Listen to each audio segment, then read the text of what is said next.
Ayun, Miguel of shoutout po sa inyong lahat, Luzon, Visayas at Mindanao. Kumusta po kayo, no? Luzon, Visayas and Republic of Mindanao ni Digong.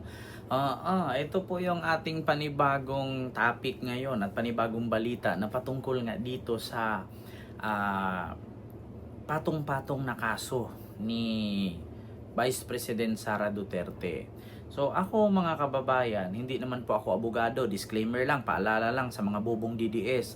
Sasabihin na naman nila to, feeling abogado ka ba kaya alam mo ang batas? Pokin ang ina nyo, mag-research kayo, libre ang TikTok, libre ang Google. Panuurin ninyo. Sa mga tamad mag-type sa Google, dumiretso kayo sa TikTok nang marinig ninyo mga sinasabi ng mga abogado patungkol sa kakaharaping sa kaso ni Sara Duterte. Nandyan ang bribery, nandyan ang plunder, nandyan ang Diyos ko, paggamit ng pera at paglustay ng pera sa kaban ng bayan na hindi alam ng taong bayan kung saan dinala at paggamit ng, 'di ba, mga peking pangalan, doktor ng mga dokumento para makalusot lang kung saan dinala ang pera. So ito po mga kababayan, napakasalimuot po ang sasapitin ng karir ni Fiona bilang politiko. Ito po siguro yung sinasabi nating goodbye ang political career ni Inday kapag natuloy, no?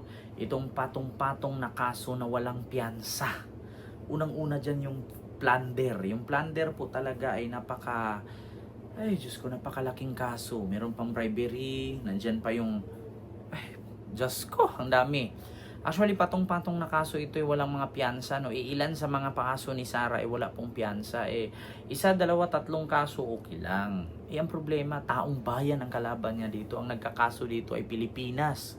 Diba? Kadalasan, pag narinig niyo pag mga nahiring-hiring, people of the Philippines versus people of the Philippines, People of Republic of the Philippines versus Sara Shimerman Duterte Carpio. Ayan, ganyan. Pak. Reasonable doubt. That's perpetua. Diba? Diba may mga ganon-ganon? Reclusion perpetua. Ibig sabihin ng reclusion perpetua, may hinahatulan ka ng pagkakulong habang buhay sa reclusion perpetua. Hindi po ako abogado, nababasa at naririnig ko lang kasi nanonood din po ako sa palabas dati na kapag nasa katwiran, ipaglaban mo. Diba? Ganon. So dito nakalagay sa Kabataan Bagong Pilipinas post na more kaso for BP Inday. Isang malaking hamon ang kinakaharap ng Vice President Sara Duterte ng sampahan siya ng 3 kasong kriminal ng Criminal Investigation and Detection Group or CIDJ kasama sa mga kasong isinampa laban sa kanya ang direct assault, disobedience and grave coercion. Ang mga kasong ito inihain sa Quezon City Prosecutor Office na tiyak magdudulot ng bagong kontrobersya at sigalot sa kanyang mga pampublikong posisyon at reputasyon bilang leader. Ang resulta ng mga kasong ito ay magiging susi sa paghubog ng kanyang political future at maraming pagdudulot ng malalim na epekto sa kanyang imahe. Diba? So yun po talaga mga kababayan. Iilan sa mga kinakaso kay Sara, iba pa to ha, ang nakalagay dito, ang kinaso ng CIDJ ay ang criminal at ang isinampang kaso ng CIDJ ay ang kasong direct assault, disobedience at grave coercion. Nakalagay. Wala pa dyan yung plunder, wala pa yung bribery, wala pa yung, basta ang dami. Ang dami po, may disbarment pa, tatanggalan siya ng lisensya bilang abogada kasi abogada daw di umano to. Hindi ko lang alam ba't naging abogada yan. I-dentist yan dati ata pagkakaalam ko parang doktor, parang ganun. Kaya sabi ko nga sa inyo, ito pa nga, ito po yung patunay sa disbarment na mismong tawag dito, nakalimutan ko, panoorin nyo na lang nito, si Gadun. Ito. Dahil anti-Marcos ang Supreme Court, ako ay dinisbar. Sinuspandi pa ako ng 1 year, hindi dinisbar. Kahit na walang dahilan. Ngayon, si BP Inday Sara, nanuntok siya sinuntok niya yung sheriff na nag-i-implement lamang ng order of the court he was performing his duty as a sheriff pero sinuntok niya and yet the Supreme Court did not bother to suspend her. Diba? Mga kababayan, tama naman yung sinasabi ni Attorney Larry Gadon. Samantala daw si Attorney Larry Gadon nire-real talk yung mga kabubuhan ng mga Pilipino noon, na meron nga yung isang politician na sabi niya pag uminom sa baso hindi sa plato. Tapos meron pa siyang basta mga sinisigawan niya mga bobo. Di ba? Siya yung kikita yung nag-trending ng mga bobo, gumaganon. Dinisbar siya. Pero samantalang ito daw si Inday Sara Duterte, Vice Presidente ng Pilipinas, nung mayor pa ito ng Davao, ay nanuntok ng sheriff na kung saan yung sheriff na sinuntok niya,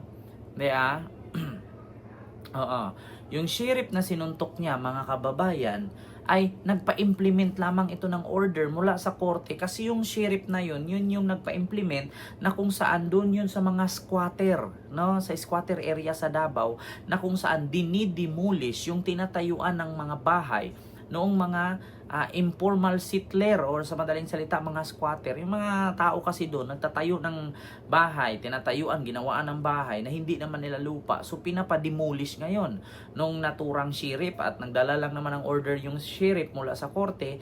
Hinanap ni Sara at binugbog niya, sinusuntok-suntok. Kaya nga daw, bakit sa nangyaring ganon na si Inday Sara katagal-tagal na nun sinusuntok yung sheriff na wala namang mali, wala namang kasalanan, at nagpa-implement lamang ito ng order mula sa korte na patanggal lahat ng mga nakatirik doon na bahay, kaya hindi naman nila pagmamay-ari o hindi malalupa yun. Pero ang ginawa ni Inday Sara, mas kinampihan niya ang mga tao doon sa naturang informal settler. Bakit? Kasi butante yun eh. Yung may-ari ng lupa siguro kaaway nila, hindi nila kaalyado, kaya pinagsusuntok yung sheriff. Bakit daw hindi ito tinanggalan ng lisensya bilang abogada, or hindi na lang dinisbar? Diba? Samantalang si Attorney Larry Gadon, sinisigawan lang at sinasabi naman niya na totoo talaga mga bobo, ay dinisbar. Ito pa, pakinggan nyo pa. Kaya ngayon, papatayin niya yung presidente. Tingnan ko ngayon ang tigas ng Supreme Court. Ngayon, nagbanta pa daw itong si Sara. Napapatayin ang presidente. May nakausap na daw itong killer. Mayroon nakausap itong hitman. So, tingnan nyo daw ang higpit, ang tibay ng Supreme Court kung si Sara Duterte hindi pa maidisbar. Ipinagbintangan na nga, di ba? Pinagbantaan na nga ang buhay ng presidente. So, ano pa ang reaksyon ng Supreme Court? Walang reaksyon ng Supreme Court dito. Bakit? Anti-Marcos kasi. Diba? Yes, I really regret. Hindi ko na maakalain na ganyan pala sila eh. Yung statements ni Vice President Sara, napaka-immature. Kulang na kulang sa statesmanship. At saka, hindi siya nag-aaral.